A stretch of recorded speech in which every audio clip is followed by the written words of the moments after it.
Okay, أعوذ بالله من الشيطان الرجيم بسم الله الرحمن الرحيم وقال رب اشرح لي صدري ويسر لي أمري واحلل عقدة من لساني يفقهوا قولي بسم الله والحمد لله والصلاة والسلام على رسول الله صلى الله عليه وسلم أما بعد.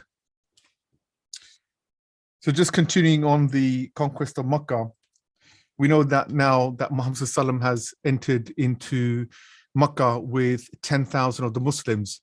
So one thing to keep in mind here is that really, if you think about the Seerah as a whole story, this is probably the sweetest, I wouldn't call it revenge, but it's the sweetest victory that Muhammad ﷺ ever received by the blessing of Allah subhanahu wa ta'ala. After all the hard work and all the effort that he had put through, everything else that he gained in terms of winning the battles, in terms of taking over certain lands and cities, this was the one that solidified Islam to be the epicenter for the Arabian Peninsula. It was Mecca.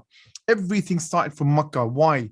Because Mecca was the city where Ibrahim Islam had established Islam, the religion of the Hanifs, the pinnacle of what was the monotheistic belief, the religion of Allah subhanahu wa ta'ala. And this over a period of thousands of years got corrupted. And for Muhammad ﷺ to come back 2,000 years after Ibrahim Islam to reignite that religion of Islam, because people had left and they walked away from Islam and they'd corrupted and they had perverted and they had completely just manipulated and remolded this beautiful religion of Islam into something different. Sounds very familiar, right? Sounds very similar to our situation today, where we've taken the pureness of Islam. And what do we see today? We see offshoots of Islam. We see different versions of Islam. We see different aqidas of Islam. And even within the right versions of Islam, we have entered and we have, we've just added in our cultures, our different, our own beliefs. We've amalgamated with our modernization, our liberalism, everything. What is left? So when you think about what Muhammad ﷺ had done, he had taken this perverted view of this religion of Ibrahim Islam, which was the pure religion of Islam. And these people had come in and they had perverted it. They had remolded it into something very dangerous.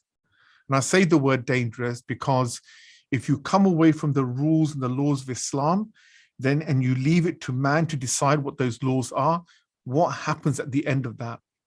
So if you think about today, we allowed alcohol, we allow pornographic, we allow the concept of free economics without having any sort of rules around that, even about how we conduct ourselves in relationships, in trade, in warfare, etc. What we've done, we've destroyed the world, we've destroyed the planet. So what Muhammad ﷺ came to do, what he wanted to establish, what he prayed for day and night, he started off in the city of Mecca. He carried this dawah. He worked so hard day and night. He cried. He sweated. He was depressed over this period of time when he tried to give dawah and never achieved that success. Allah Ta'ala did not give it to him. Why? Because Allah had to mold Muhammad ﷺ into something very different. Because he had to mold Muhammad ﷺ and make him into something that which we can follow in his direction. He had to go through that process. If Muhammad ﷺ was given it straight away, then what lessons is there for us to learn about hardship, about struggle, about when you fail, do you give up or do you carry on? Your Prophet Muhammad ﷺ did everything. So this is the beautiful victory, the sweetness of this victory that Muhammad ﷺ could come back to. So after this 13-year period, the victory wasn't just the fact that he was given back Mecca, as now explained last week. This man, Muhammad ﷺ, and his squadron of 10,000 Muslims walked into Mecca without spilling blood. It was the most peaceful takeover. They had no choice. So it was important to emphasize that really, if you think about the whole Seerah, this is the milestone. This is the epicenter of the whole story. is taking that. And so many things had happened during this event, which we have been covering over the course of the last few weeks. I want to talk about some of the events that happened during the takeover of Mecca. Now, we know that when Muhammad had entered, that he had sent 10,000 of his army, had all been split up. Some came from the north side, some come from the south, some from Israel. Whichever entrance they could come into Mecca, they came in.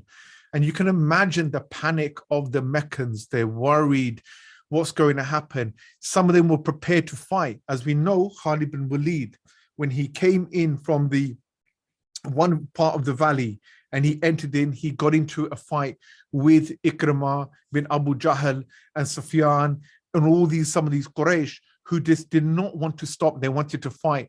And we know that 70 polytheists had been killed. We also know that some Muslims had died, but it wasn't like when we say that Makkah was taken, but there was no bloodshed, it means it wasn't a huge war. There was a few skirmishes, people who just did not want to give it up. And so they had no choice but to deal with that situation. So you can see here that Muhammad ﷺ, as they all entered in, they had really taken control. And Muhammad ﷺ had promised those people that those who took protection with Abu Sufyan and his household, if those people who locked themselves in their own house, if those people took sanctuary by the Kaaba, they would all be protected. What was the premise of that? What Muhammad ﷺ is trying to say is, I do not want to create bloodshed. You are my people. I'm not here to destroy you, to finish you. I'm here to invite you to Islam. Islam is a religion of mercy. It is not a religion to dictate and to destroy. It is not a religion of destruction. It is a religion of mercy. Allah's mercy is greater than his wrath. This is why we make our dua to Allah to forgive us. So when Muhammad ﷺ comes into Makkah, he enacts on the same premise and the same foundation that he comes to enact his mercy upon these people. So when Muhammad ﷺ comes into the area of Makkah, then everyone is safe. Everyone is safe and protected in Makkah, with the exception, he gives a ruling. And he says to the Sahabi, with the exception, and he gives roughly between 13 and 19 people. These people, when you find them, wherever you find them in Makkah, you have to execute them.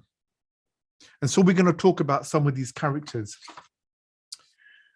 One of those people that he mentioned was a man by the name of Abdullah bin Khattal. Now, let me explain some little bit story behind him. Abdullah bin Khattal, his nickname was Abdullah al-Uzza. Al-Uzza is the god that they had, the idol. And he used to be a great worshipper of this idol. The story behind this man was that he, in the early stages, became Muslim. And what had happened was that he went on a job. He was given a duty by Muhammad ﷺ to go and collect some charity from some people. And with him, he took an Ansari, and he had one of his freed slaves with him. At some point, he lost control, and he turned around and he killed the freed slave, and he took the money and he ran back to Mecca. So he apostatized. And with him, when he went back to Mecca, he used to have these two slave women, okay, who used to sing. One by the name of, name was Fartana, the other one was named Sarah. And what they used to do is that they used to sing poetries against Muhammad ﷺ, slandering him, slandering the Muslims. And you have to remember, when I say that, you probably think, oh, what's the big deal? They're just singing songs, just ridiculous.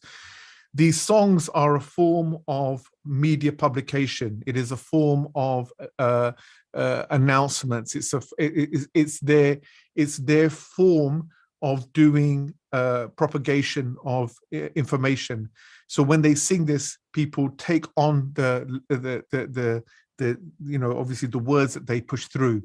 And when they push these words through, this slander against Muhammad ﷺ, people adopt this, and then people spread this out to the other people, that we heard this song, we heard this poetry, and it goes to one person to the other. Next thing you know it, It's almost like just Chinese. It's just literally like you slandering someone. You slander to someone, you make up a story about someone. Next thing you know, somebody else tells him, and somebody else tells some other people.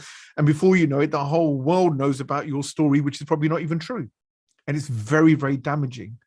So Muhammad Sallallahu ordered that this man be killed. And they found this man, they chased him, and he came to the Kaaba and he was clutching on, the cloth that dangles over the Kaaba. He was holding on to that, screaming and crying like a weakling that he was. And the Muslims came and they had killed him. So he was one of them that Muhammad Sallallahu had not forgiven. Another man that was also assigned to be executed was a man by the name of Abdullah bin Saad. Okay, otherwise aka known as Abu Sar. Now he was Hadrat Uthman's foster brother. Okay, so he was Hadrat Uthman, and he also apostatized, and he ran back to Mecca. And he used to write he was one of the Muslims. Just imagine, he was one of those Muslims when he converted. He used to write down the revelations. Muhammad Sallallahu used to receive the revelation from Allah subhanahu wa ta'ala. And you know that Muhammad Sallallahu used to order the Sahabi around them to write and memorize. And he used to be one of them who used to write. Okay. And he eventually apostatized and he left and he ran back into Mecca. And then Muhammad Sallallahu, what had happened was, in Mecca, Muhammad Sallallahu had given the order and told people that people will be forgiven. And people were coming over to Muhammad Sallallahu because he went to Mount Safa and he was taking the bay'ah from the people of Mecca. So the Quraysh, who were the idol worshippers, would come to Muhammad Sallallahu and they would give their bay'ah and their allegiance, meaning they would take their shahada. Okay. And we'll talk about the reluctance of this. Okay. Because you got to remember, these are all new Muslims and they felt like, what choice did they have? They live, the Muslims have dominated them, it's either live or die kind of situation for them. So Hadrat Uthman decided to take Abdullah bin Saad with him and said, you come with me and we will ask Muhammad Sallallahu for forgiveness. So he brings him and he puts him in front of Muhammad Sallallahu, and Hadrat Uthman says to Muhammad Sallallahu, will you, O Prophet of Allah, will you forgive this man? Muhammad Sallallahu looked up at Abdullah bin Saad and then he looked away. Everybody was silent, Sahabi around him, no one said anything. Then Muhammad Sallallahu looked at him again. When Hadrat Uthman asked him again, will you forgive him? He looked at this man again and he turned his head and looked the other direction, as to like, no, not going to forgive him. Then Hadrat Uthman asked again, and Muhammad Sallallahu looked at him and turned his head. Then eventually on the fourth time, then Muhammad Sallallahu said, you're fine, I'll forgive you. And they went. After Hadrat Uthman and Abdullah bin Saad went, Muhammad Sallallahu turned to the Muslims, the Sahabi, and he said to them, is there no wise man amongst you who could have got up and killed him? They were like confused. They said, but we were waiting for instructions. He said, did that not give you indication when I refused him 3 times? Did that not give you indication when I refused him 3 times that I did not want to forgive him, that you should have killed him? They said to Muhammad Sallallahu, you should have given us a nashara, an indication. And then Muhammad Sallallahu said, it is not befitting a prophet to give eye signal or a signal of treachery, because it's like, like in those movies where you have the gangsters and the guy's being nice, he's pleading for his life, and he gives an indication to one of his henchmen, like with a wink of an eye or a nod of a head, kill him. That's treachery. Muhammad said, we don't do that. My actions speak louder than my words. I kept quiet. I did not forgive him. That was the indication. It's not befitting for me to act in this manner that you're asking me to. And that's not the way it's going to work. So eventually Muhammad Sallallahu forgave him as well. And that was done. And it went on to say that this man, Abdullah bin Saad, became a very, very good Muslim. and he was practicing, and subhanallah, he died whilst prostrating in salah, and specifically during his Fajr namaz. And this is an important point, right? Okay, so even for Muhammad sallam, that there are people and characters that could be the worst in this dunya. They could be the worst of characters. Even Muhammad sallam was an insan, a human being, whatever his feelings are towards individuals, like or dislikes, etc. Allah subhanahu wa ta'ala had never gave Muhammad sallam the right to forgive, to forget, this was always with Allah subhanahu wa ta'ala. There are things that we can do in our lives. There are things that a human being can do in life which can never be forgiven.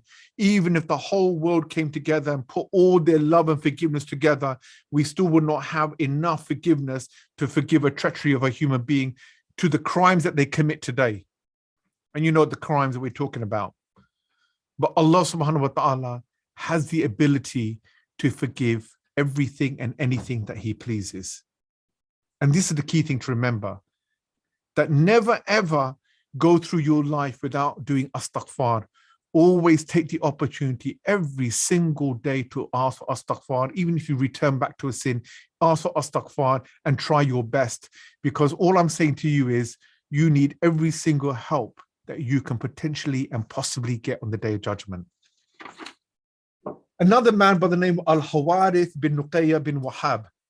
Now this man, he used to insult Muhammad sallam. So this was another order the Prophet gave, that I want this man dead and killed.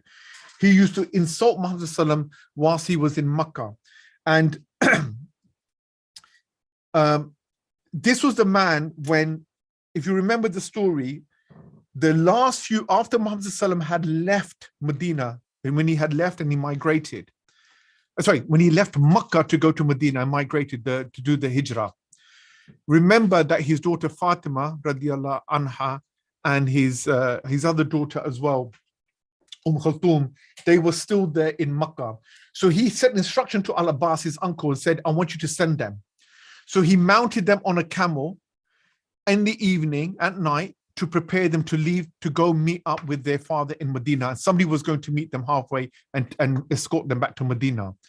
When they were getting ready, this man, Al-Huwairith, he came and he saw them getting ready, and being brash and being like the typical racist against Muslims and so forth, came and said, what's going on here? And started goading them. And he took a stick. And he poked it at the camel deliberately, so the camel would throw them off, potentially to kill them. If a camel buckles from the back and throws you off at such a height, even a man who's sitting on a horse, if he falls off incorrectly, you could break a spine, you could damage yourself. He knew exactly what he was doing, and he goaded and he poked at the camel, and they both fell off, injuring themselves. Intention was to hurt them. Intention was to harm them, and he would not have even thought twice if he had killed them. And for that reason, Muhammad sallam wanted him executed. And Hazrat Ali took this upon himself because that was his wife. Hazrat Fatima was his wife. And so Hazrat Ali hunted him down in Makkah and had killed him. He was to be executed by the instruction of Muhammad sallam. Number 4 was a man by the name of Makias Bin Subhaba. Okay. This one, you should remember, this man was the man that had killed a Muslim in Medina by pretending he was a Muslim. So the story was, if you remember, there was a Muslim of Medina who came across a polytheist and by accident, mistakenly had killed him, had murdered him, because he thought he was part of a group of the Quraysh that were trying to kill Muslims. So there was no intention, considered like a manslaughter situation. The brother of this man demanded that he get paid blood money.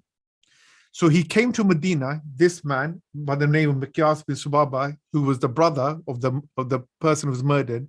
He came to Medina, he embraced Islam, okay? He was paid the blood weight. So Muhammad sallam gave him the blood money for his brother that was killed under manslaughter. When he received the money, when this man Makias received the money,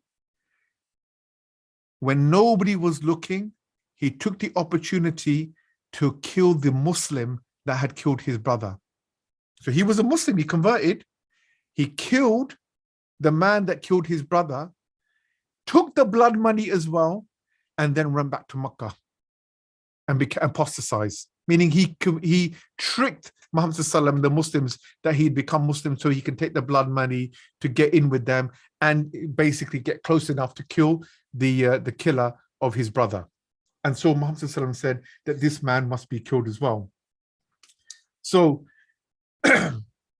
he was then, the Sahabi went out there into Mecca and they hunted him down, and eventually they had killed him as well. Now, also there was a woman by the name of Seerah. Now this, I don't know for sure whether this is the Seerah that was also, who was the slave girl who was with Fartana, but Seerah was a freed woman of Ikramah bin Abu Jahl, so Abu Jahl's son. So she was the freed woman of Ikramah. She used to be a slave, but then Ikramah had freed her, okay? She used to do many insults against Muhammad sallam. Now, some people say that she is the same woman that Hatib had actually given the letter to this woman to give to the Meccans to let them know that Muhammad sallam was to coming to take over Mecca. So some people say, so we don't know for sure, but she potentially could have been that woman as well, okay? But she was another one that she slandered Muhammad sallam continuously, creating so many bad impressions about Muhammad sallam. Because you got to remember, Mecca was a very large city, considerable in association to the other towns, and people would come and do trade. So people who were neutral about Muhammad sallam, who did not know, and that's the best way to give dawah, that people are neutral about your religion. It's less work to convince people about Islam, right? It's harder to convince someone about Islam when they've already got preconceptions about your religion, or they already hate it, or they're very racist against you and so forth, whereas people who are neutral. So people are coming in who are neutral about Islam, don't know much about this. These people, like Seerah, are creating damage, right? They're literally saying bad stuff. And so these people are going away with pre-notions in their mind. So this makes it much more difficult for Muhammad sallam. As a matter of fact, it won't just make it difficult. These people could be the people that go back to their own tribe and could be planning to attack Muhammad sallam because of what they heard about Muhammad sallam. So the other instruction that was given was this instruction to kill Ikramah bin Abu Jahl as well, the son of Abu Jahl. Ikramah bin Abu Jahl. The moment, now remember, there was a skirmish going on in the southern tip of Mecca between Khalid bin Walid and Ikramah bin Abu Jahl and a few other of the Quraysh. Eventually, when they found out that they could not beat them, Ikramah bin Abu Jahl escaped. He escaped, he got to the coast, jumped on a boat, and his wife became Muslim. Because in Mecca, everybody was embracing Islam. When she became Muslim, she said to the Prophet Muhammad, she pleaded with the Prophet that, would you please pardon my husband? He is left. If I bring him back, would you pardon him? And so Muhammad said, I will pardon your husband. So she went. Now, Ikrimah went to the coast. He went onto the boat and he was with a few other men. They hit a storm and the storm was pretty bad. It scared them, right? When a storm hits, they're not great sailors. But when a storm hits, you're at the mercy of the sea. And you know that death could be inevitable for you. So here, he started to respond back and saying, referring to his gods and so forth. And the people that were on the boat, they said to him, you have to, in this situation, Ikrimah, you have to put your trust in the one God. Nothing can save you except for this one God. And he thought to himself, okay, if Allah exists, if there is that one God, and I survive today, then I will commit myself to Islam. And surely, eventually, when the storm subsided, he survived. Message did get back to him that his wife came looking for him to bring him back towards, to Mecca. And so he went back, and his wife took him back to Mecca, and there he met Muhammad sallam, and he embraced Islam. So here you see that slowly people who had been on the hit list to be killed, Muhammad Sallam had actually forgiven some of these people. And why was Muhammad Sallam doing that? This is an amazing situation for Muhammad Sallam. God, the mercy and the compassion of this prophet was immense. I mean, it was overwhelming for Muhammad Sallam to just get Makkah back. And he loved his people because he grew up in that. That was his town. It was his city. The Quraysh were his family. And so he did not want to kill any of them. He wanted to forgive wherever he had the potential to forgive. And so the opportunities came for him to do this.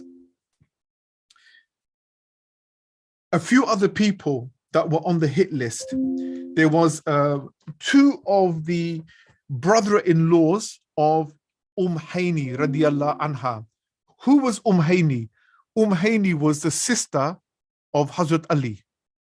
Okay, so Hani was a sister of Hazrat Ali, Jafar bin Abu Talib. Okay, so Hani, she had two brother-in-laws, okay, who were from the Banu Makhzum tribe, and Hazrat Ali wanted to kill them. They took refuge in her house, and when Hazrat Ali turned up to kill them, she locked the door, kept him in the house, and said to Ali, you stay away from them. They're my brother-in-laws. And I'm going to go back to Muhammad Sallam and I'm going to ask him to forgive them. So she went and she said that when I came to Muhammad Sallam, he was showering and Hazrat Fatima was there that was clothing him while he was cleaning and washing himself. He did the ablution and he prayed the Zuhr Salah. When he prayed, she said to him that, look, Hazrat Ali, my brother, is trying to kill my two brother-in-laws, and I want you to pardon them. And what did Muhammad said? He said, we give protection to those who you protect and immunity to those to whom you extend. It will, and then we will not execute them. So remember this ruling that even Muhammad previously, he said, if a Muslim gives his protection to somebody, then we will back up that protection as a Muslim state.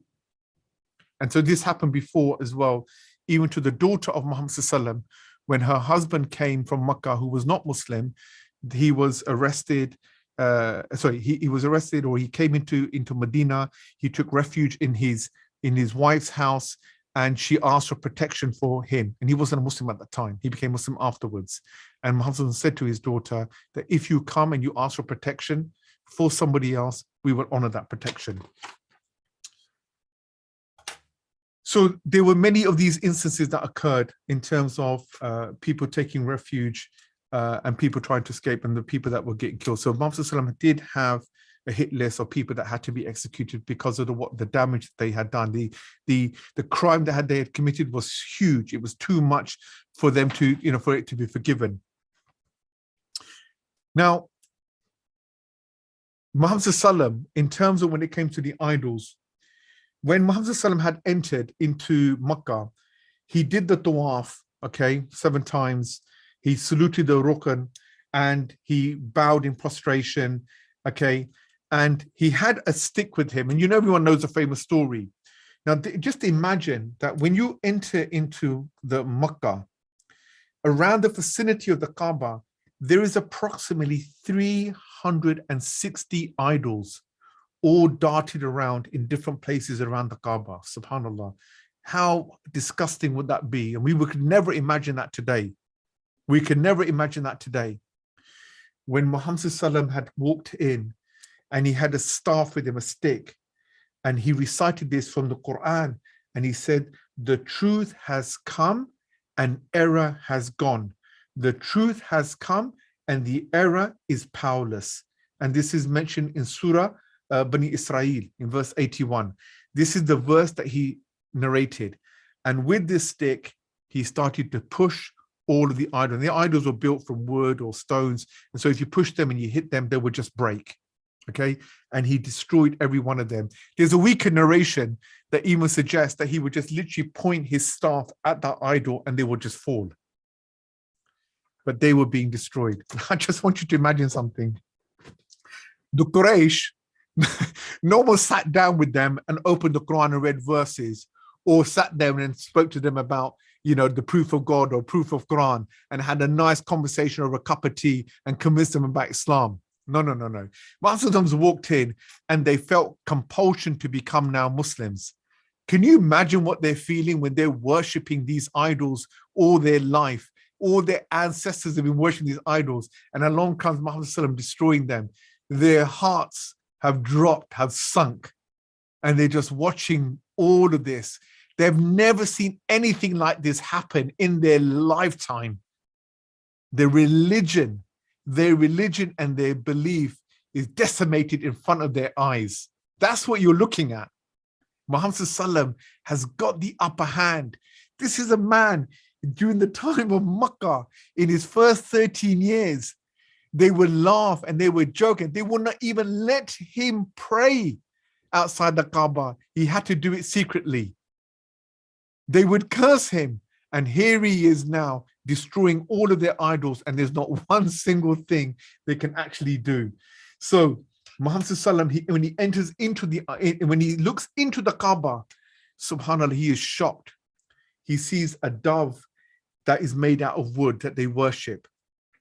They see a painting of Ibrahim alayhis salam with these divine arrows. So if you remember, the divine arrows were used because they would say these are the influences of the gods. So for example, is this woman going to have a boy or a girl? Should we sacrifice this son or this daughter, etc.? And they would cast the arrows to make the decision. And they would think that the arrows were being influenced by the gods.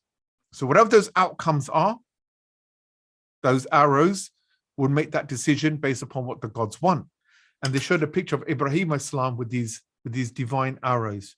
And this made Muhammad so angry. And he said, why would my father be doing with these divine arrows? What did he have anything to do with this? He was a Hanif.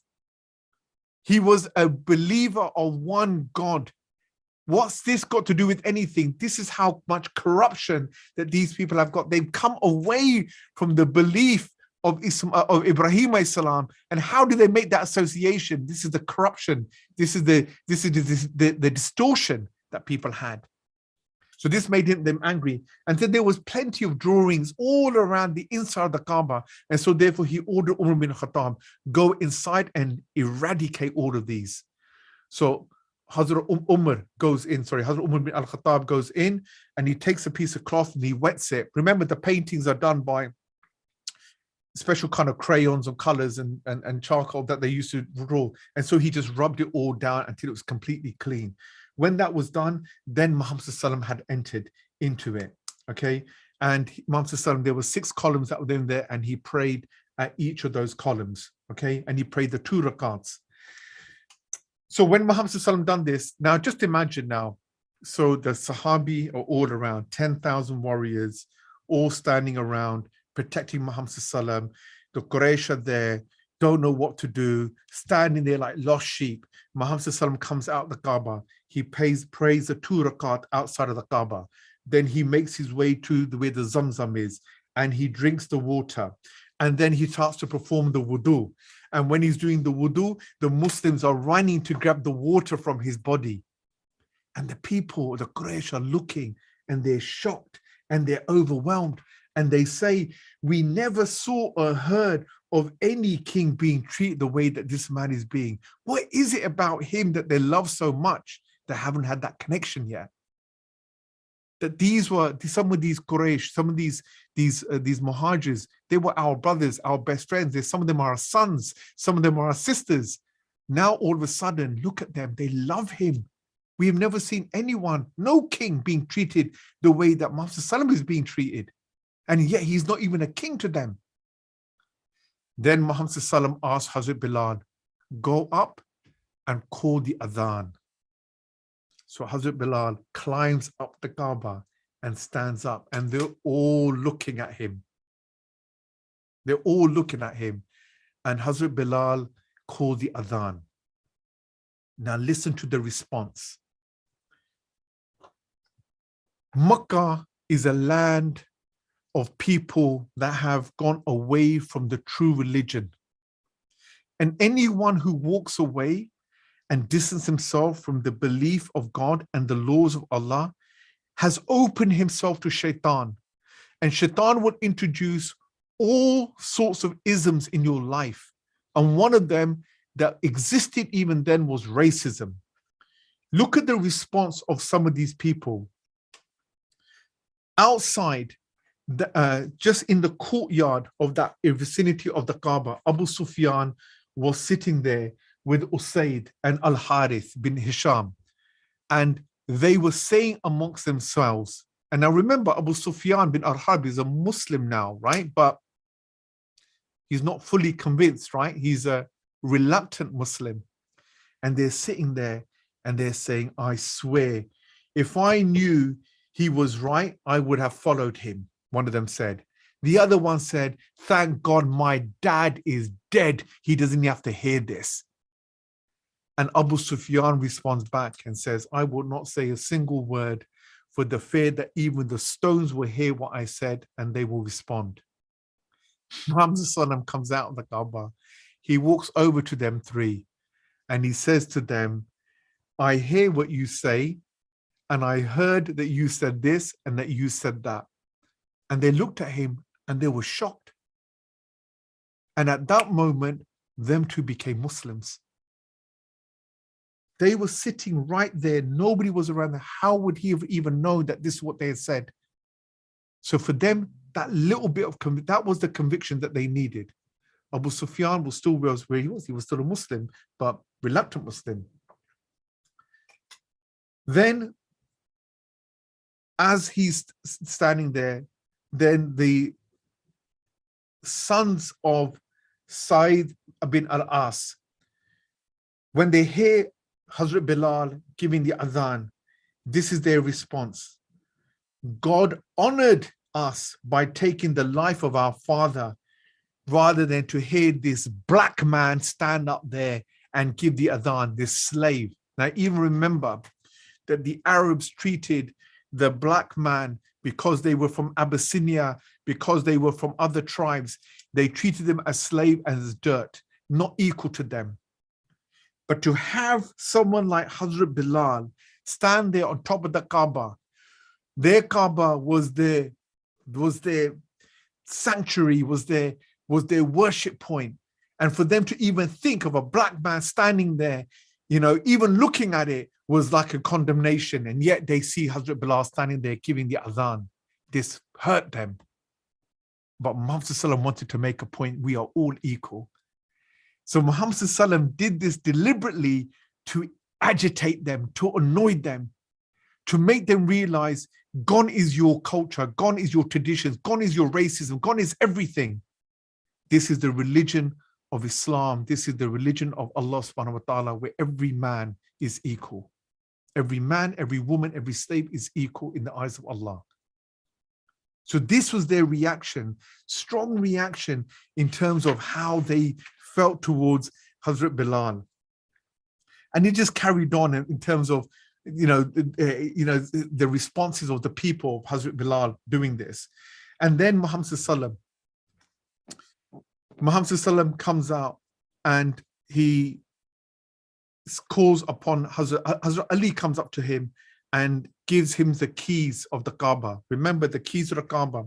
So remember what we talked about. So everyone has responsibilities. Everybody has responsibilities of taking care of the certain parts of the pilgrimages. So some people look after the water, feeding the pilgrimages, giving them zamzam. Some of them would take care of the Kaaba in itself. Some people take care of the army. So everyone had different responsibilities.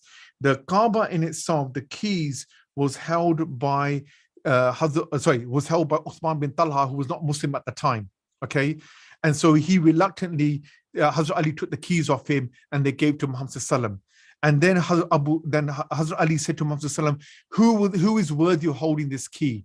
O Prophet of Allah, who is worthy of calling? And he said to him, bring me Uthman bin Talha, who was not Muslim at the time. Bring me Uthman bin Talha. And Uthman bin Talha came and he said to him, now you take the keys, because Uthman, this is a day of piety and good faith. You will now look after the Kaaba. And since then, it has stayed with them. Now, Uthman, obviously, at some point later on in the story, he did become Muslim. So many things started to happen. Then at a certain point, then there was this woman with dark black hair. She came out screaming and shouting, and people are shocked. What the hell is that thing? And Muhammad said, this is Naila, and she is despairing that she will never, ever again be worshipped in your country, because she was one of the idol worshippers, or she was one of the sort of representations of those idols. She was basically a witch, effectively, right? So here, slowly, many things are starting to happen, okay? Abu Sufyan, this was hilarious. So Abu Sufyan at one point, now you got to remember, right? There's levels of eagerness here. Abu Sufyan was the leader of this city. And he's now thinking, I have lost everything. Literally, in just a matter of hours, I've lost control of every single thing. And I told you that Abu Sufyan was a reluctant Muslim. He wasn't fully convinced. He took it to have protection for himself and for his family and potentially for his people. And he was sitting there quietly, and he was asking himself, a thought came into his mind, and he said to himself, what if I can gather a force against Muhammad and his people? What if I can plan something? Let this all happen now. And then at some point, if I can gather an army and fight Muhammad. And he was thinking this while he was sitting. And the next thing you know it, there was a slap at the back of his, a hand that slapped him from the back, a friendly little slap. And then a voice said, then God would have put you to shame, Abu Sufyan. And he raised his head up, and who did he see but Muhammad standing above him? And then he said to Muhammad, I was never sure before that you were the prophet. Today and this hour, now I'm 100% convinced you're the prophet. That was the turning point for for Abu Sufyan to now be convinced that Muhammad was the prophet. It's just amazing how things unfolded here, slowly and slowly. And so Muhammad, he said as he gathered there in front of everyone, and he said to the Muslims and to the Quraysh, God made Mecca a sanctuary the day he created the heavens and the earth. It is a sanctuary by God having made it so, and it will remain such until the judgment day. It was not made permissible for anyone before myself, nor for anyone after me, and this was only for a short time, meaning for there to be any conflict. Because what happened was, obviously, when they came into Mecca, there was a very short period of time, there was some fighting with Khalid bin Walid and so forth. But really, the standard rule is there cannot be any killing in the holy city of Mecca. No trees can be cut down, nothing. So in it, game may not be hunted, he said. Trees may not be cut down, nor may its vegetation be uprooted. And items that are found in it, if there are things that are found in Mecca that belong to the finder only after the announcement of the find. So if something is lost, you cannot take it until you announce to everyone, I have found £1 million here. Who does this belong to? So sanctuary is very, very important in this aspect of it.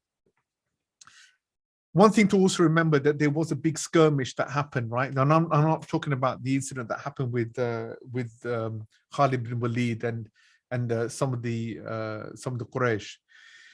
If you remember, the reason why Muhammad took Makkah, why he disintegrated the Treaty of Hudaybiyah, because we talked about the Khuzar tribe and the Banu Bakr tribe, and how Banu Bakr had attacked the Khuzar tribe.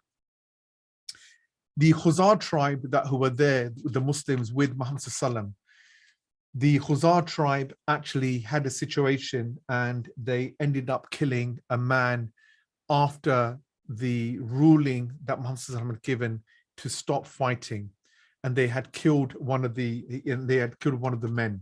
Okay, as a result of that, Muhammad he called upon everyone, and he gave another speech. And so Muhammad, he said, God made Mecca a sanctuary when he created the heavens and the earth, and it will remain one of God's sanctuary until the day of resurrection. it would not be lawful for anyone who believes in God and the last day to shed blood therein, nor to cut down a tree. There was not made lawful for anyone who came before me, nor will it be lawful for anyone who comes after me.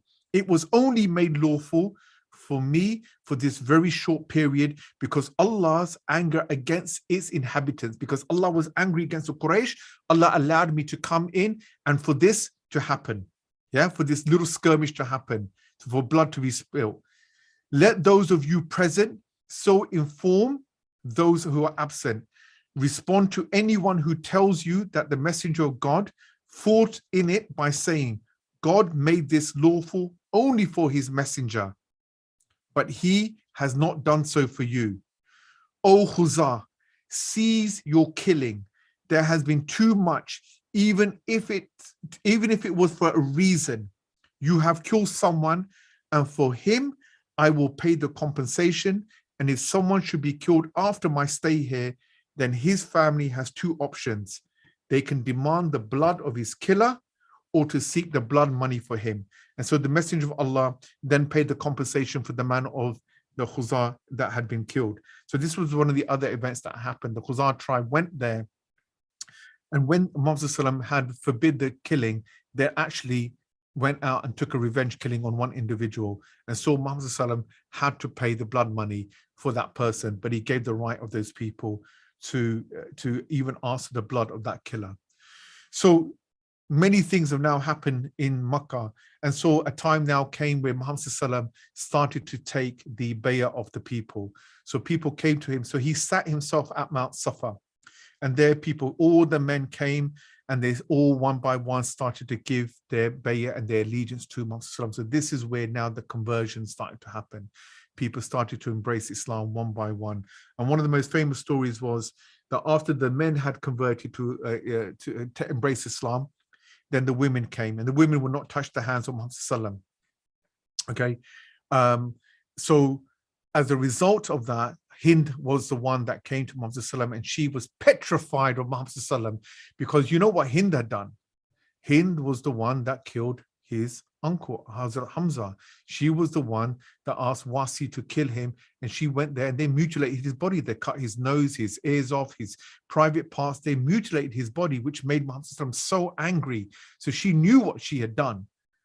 She had covered her face. She went to Muhammad, she gave her bay'ah to him, but she also had mentioned about, actually Muhammad said that Muhammad will read the covenants to them, that you will not do such and such thing, you will not do X, Y, and Z, you will not take money, you will not steal money, the women will not prostitute themselves, they will not commit zina, they will not do this. And so when Muhammad had mentioned one part of this about not stealing money, she said, you know that my husband is very miserly, very tight. And he does not give enough for me and my children. So I take money from him without him knowing. And Muhammad responded back interestingly and said, then you have the right to take from your husband without his permission that which is sufficient for you and for your children, that which is acceptable by the standard of the society. And then at that moment, Muhammad realized that this was Hind. And she was petrified. And she asked and begged Muhammad for forgiveness. And Muhammad forgave her.